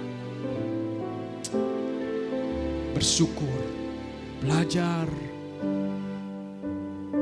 agar hidup kita dikendalikan oleh kehendak-Nya, menyenangkan Dia menjadi tujuan dari hidup kita melalui semua yang Tuhan percayakan. Mari kita berdoa. Bapa di dalam surga, kami menghadap kepada tahta kasih karunia-Mu, seperti pujian yang kami baru nyanyikan beberapa waktu yang lalu. Kami menghampiri tahta kasih karunia Tuhan dan menyadari, ya Tuhan, bahwa betapa seringkali kami meletakkan prioritas. Prioritas adalah prioritas yang tidak mencerminkan doa jadilah kehendak-Mu di bumi seperti di surga. Tuhan, ampuni kami Tuhan, karena kami tanpa sadar digerakkan oleh situasi keadaan, sehingga kehendak kami meresponi situasi keadaan dengan meletakkan prioritas-prioritas menyenangkan hal-hal yang lain, termasuk menyenangkan diri kami melebihi menyenangkan Engkau Tuhan. Tuhan, tolong kami untuk kami memperbarui prioritas hidup kami, sehingga di dalamnya akan ada sukacita damai sejahtera, termasuk kehendak Tuhan yang universal bagi semua orang percaya, yaitu memberitakan firman, memberitakan Injil, dan memuridkan bangsa-bangsa. Kiranya Tuhan menolong kami semua. Demi nama Yesus Kristus kami juga berdoa. Kalau ada di antara kami yang sedang bergumul dengan situasi, keadaan, persoalan hidupnya, kami mau berdoa di dalam nama Yesus. Biarlah mereka bertemu dengan Engkau, mengenal Engkau, dan percaya kepada kehendak-Mu saja Tuhan. Terima kasih ya Tuhan. Kami mengucap syukur dan di dalam nama Yesus kami berdoa. Amin. Silakan duduk kembali, saya serahkan untuk Kli sampaikan pengumuman.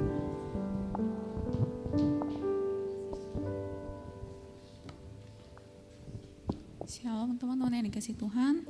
Pertama saya ingin mengucapkan terima kasih Pak Agus untuk firman yang luar biasa. Dan biarlah siang hari ini kita diingatkan lagi untuk lebih menyerahkan hidup kita. Dan biarlah kehendak Allah itu terjadi atas hidup kita. Dan biar kita benar-benar menyerahkan hidup kita untuk menerima kehendak Allah itu sendiri. Oke, sekarang tiba saatnya kita akan memberikan yang terbaik untuk Tuhan kita.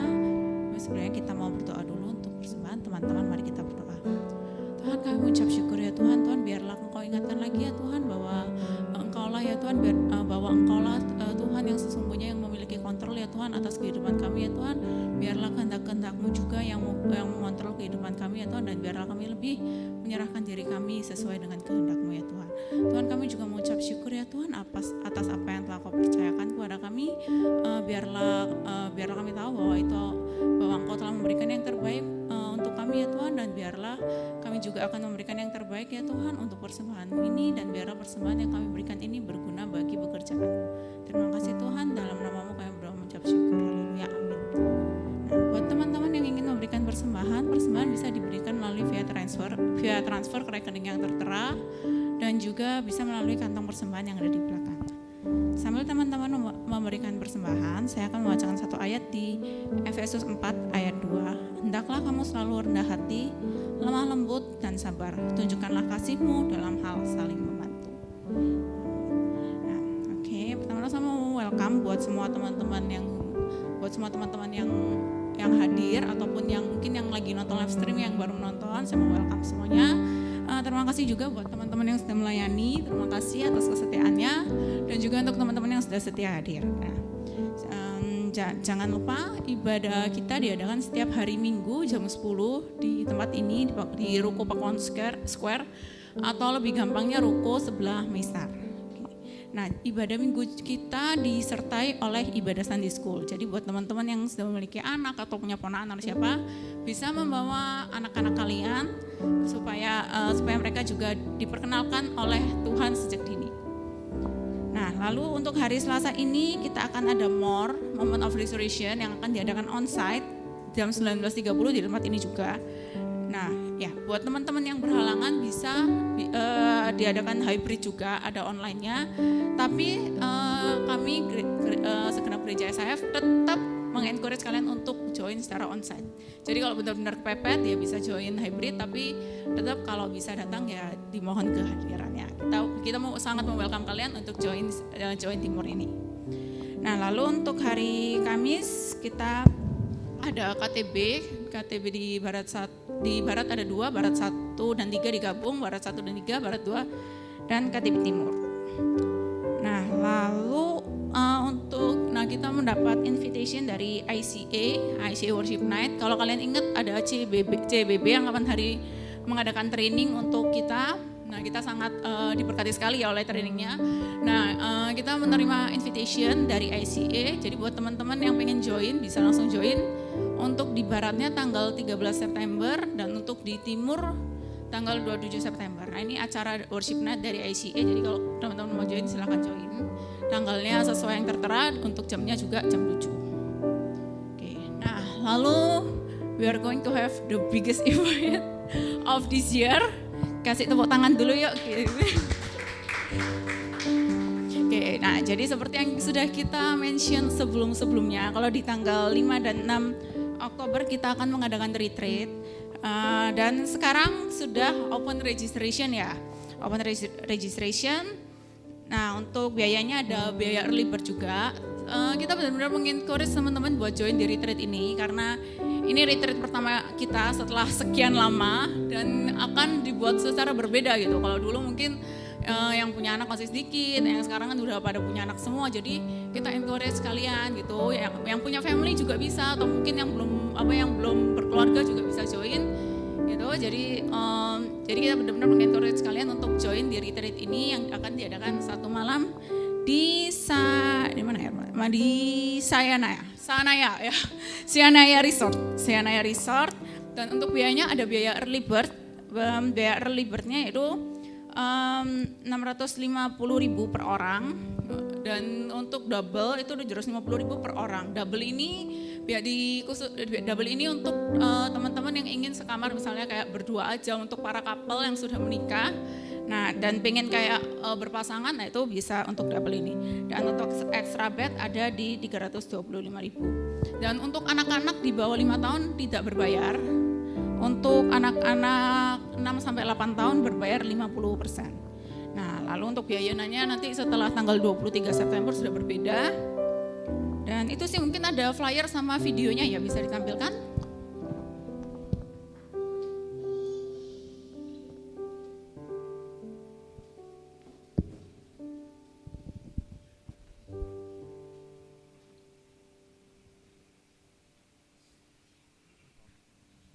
Resort ini adalah salah satu resort alam terbaik dengan area yang gede banget.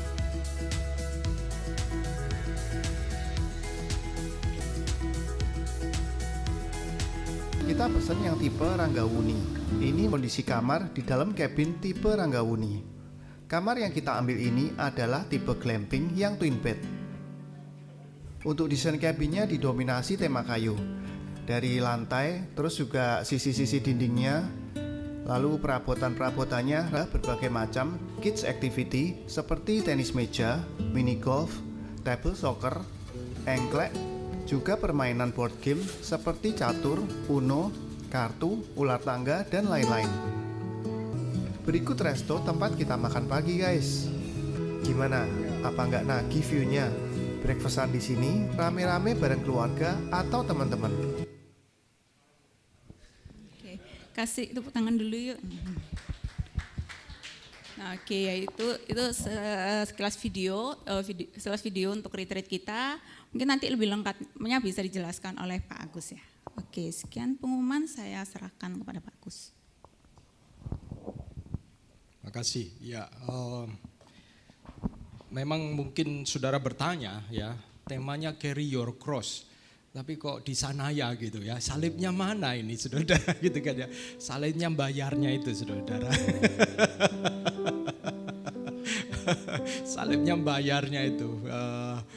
Setelah diskusi cukup lumayan, pada akhirnya kita coba maju, dan sekian waktu tidak ada. Retreat terakhir 2019 di Grand Wish ya, di Trawas waktu itu, dan banyak hal yang telah berubah sehingga kontur demografi dari jemaat juga menentukan seperti apa retreat kita. Dan kali ini kita coba 2 hari 1 malam dulu ya.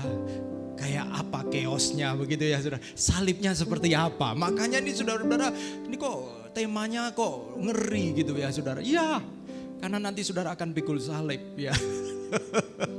Yang dengan keluarga, saudara pikul salib untuk siapkan anak-anak. Wow, yang single ya mungkin wow, saudara akan tinggal dalam satu kamar 3 orang di sana ya, di Ranggawuni itu. Ada hal-hal yang kita coba lakukan yang terbaik, tetapi lebih dari itu saudara ikut ya, daftarkan diri saudara. Pendaftaran akan dibuka di masing-masing KTB supaya lu mudah nanti koordinir transportasi dan lain sebagainya ya. Tetapi kali ini kalau saudara langsung, wah kayaknya nanti kalau tunggu KTB kelamaan, saya mau early bird, pastikan saya dapat. Langsung saja daftar untuk kali ini ya, hari ini silahkan hubungi Rio ya saudara. Nanti kita putuskan siapa-siapa yang kemudian di KTB supaya nanti ketika transportasi, khususnya transportasi itu bisa terkoordinir. Nggak mungkin ada space-space yang kosong. Kayak saya ini kan, saya pasti hanya dengan Ibu Lili ya, nggak ada anak-anak gitu, atau hal-hal yang lain nanti kita atur. Tetapi saya berharap semua saudara-saudara dapat mengambil waktu, hanya 1 malam saja kita akan bersama-sama. Siapa tahu tanggal 7 Tuhan Yesus datang. Oh ya, itu saudara sudah dapat makan, ada breakfast dan ada dinner ya, ada dinner dan lunch ya, ada dinner dan coffee break ya, coffee break saudara ya. Jadi ada hal-hal yang saudara perlu ketahui karena saudara mungkin keluarga dan lain sebagainya ada makan-makan, ada meals yang disediakan. Jadi itu saudara, mari kita akan saya lupa bahwa saya dapat titipan, saudara, tolong.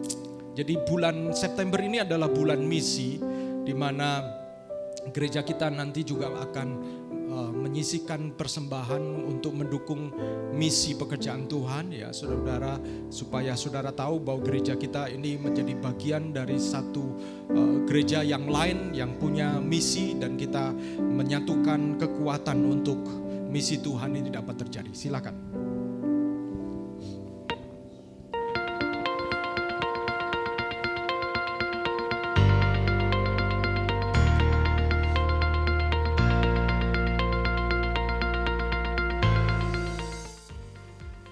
Hai GSJ Indonesia, sebagai gereja di Indonesia, kita sedang berkontribusi untuk membangun kehidupan berbangsa dengan cara melaksanakan amanat agung Tuhan Yesus Kristus di dalam dunia ini. Nah, GSJA adalah gereja yang lokal, yang artinya gereja lokal namun berdampak global. Nah, ini harus kita mengerti bersama-sama. Itulah sebabnya GSJ di Indonesia ini disebut gereja misi. Bukan gereja yang memiliki departemen misi. Jadi semua yang kita lakukan adalah, perhatikan ini baik-baik saudara, menjangkau yang terhilang, memuridkan yang dijangkau, dan mengutus murid untuk menjangkau. Itu siklusnya. Jadi jangkauan kita bukan hanya sebatas Indonesia, tetapi sampai kepada bangsa-bangsa. Nah, itulah sebabnya kita memiliki 3 kekuatan misi, yaitu misi dalam negeri yang pertama, yang sudah merintis ratusan gereja baru dan menguatkan gereja-gereja yang ada. Dan misi ini dipimpin oleh Pendeta Gatot Budiono yang sekaligus juga adalah komisaris dari Badan Pengurus Pusat GSJ di Indonesia. Yang kedua adalah misi untuk suku-suku terabaikan di Indonesia. Dan kita masuk ke dalam suku-suku yang belum pernah mendengar Injil dan membangun komunitas di sana. Nah, ada 5 target daerah misi yang kita tuju. Yang pertama adalah suku Pasema di Sumatera, suku Kangean di Jawa Timur, suku Bakumpai di Kalimantan Tengah, suku Damplas di Sulawesi Tengah, dan suku Sula di Maluku Utara. Dan misi ini dipimpin oleh Pendeta Jaka Suranto. Nah, lalu yang terakhir adalah misi luar negeri. Nah, kita telah mengirimkan 6 keluarga ke berbagai bangsa, yaitu di Jerman, 2 di Taiwan, Timor Leste, Hong Kong, dan Jepang. Dan misi ini dipimpin oleh Pendeta Tony Ronaldo. Nah, untuk mewujudkan budaya misi di GSJA, bulan September kita jadikan sebagai bulan misi nasional. Saudara catat ini dan ingat-ingat ini. Selama bulan September ini, bulan misi ini, seluruh insan GSJA dapat terlibat di dalam 5G atau 5G. Yang pertama adalah dalam bahasa Inggris ya saudara, groaning. Itu artinya berdoa untuk misi. Yang kedua, goers, pergi bermisi. Yang ketiga, givers, yaitu pemberi dana misi. Yang keempat, gatherers, yaitu mengumpulkan jemaat untuk bermisi. Dan yang kelima adalah greeters, yang menjadi sahabat untuk utusan Injil atau misionari. Dan ini yang seharusnya terjadi, saudara. Sukacita terbesar dalam gereja Tuhan itu seharusnya tidak sebatas program gereja yang hebat, khotbah inspiratif atau pujian yang menggetarkan jiwa. Jangan sampai di situ, saudara. Karena sukacita terbesar gereja seharusnya sama dengan sukacita para malaikat di sorga, bahkan Bapa di sorga. Apa itu, saudara? Sukacita ketika satu orang berdosa diselamatkan, satu orang terhilang ditemukan, satu orang tersesat dikembalikan. Itulah sukacita terbesar dalam gereja Tuhan. Jadi sekali lagi saudara, selamat merayakan bulan misi Gereja Sidang Jemaat Allah di Indonesia. Tuhan Yesus berkati saudara.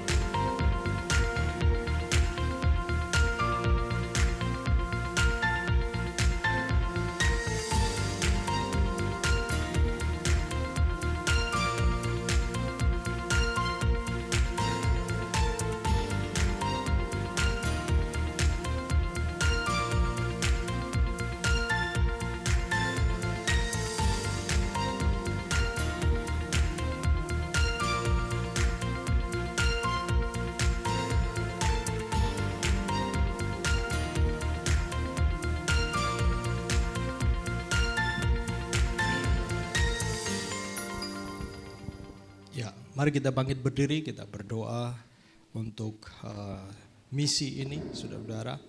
Dan di antara utusan gerejawi yang pergi ke luar negeri itu, dari antara 5 tadi, Jerman itu alumni dari Sati, yang Hong Kong itu juga alumni dari Sati, yang Taiwan ada 2, 1 dari Bogor, tapi yang 1 orang Kupang yang pernah melayani di sini, Pak Brian Adu. Jadi orang Kupang belajar bahasa Mandarin untuk memenangkan orang-orang di Taiwan. Wow, ya. Itu juga alumni dari Sati, saudara-saudara. Dan ada juga mungkin yang lain, saya mendengar ada orang dari Surabaya yang sekarang sedang di approach untuk mungkin dia tepat punya hati untuk Jepang, ya. Tetapi saudara-saudara, kita akan doakan. Kelihatannya keren, tapi saya tahu itu tidak mudah. Tidak mudah. Mereka bergantung kepada support gereja-gereja, ya. Mereka ada di sana, living cost bisa jadi lebih mahal. Ada tekanan-tekanan untuk anak-anak karena harus bersosialisasi dengan bahasa yang berbeda. Tapi mereka melakukan itu karena mereka mencintai Tuhan dan mengasihi bangsa-bangsa. Biarlah kita juga turut mendukung mereka di dalam doa. Kalau saudara-saudara ingin memberikan persembahan misi, saudara bisa tuliskan secara spesifik kepada persembahan gereja dan kami akan salurkan untuk pekerjaan misi tersebut. Mari kita akan berdoa dan mengakhiri sekaligus ibadah kita pada siang hari ini.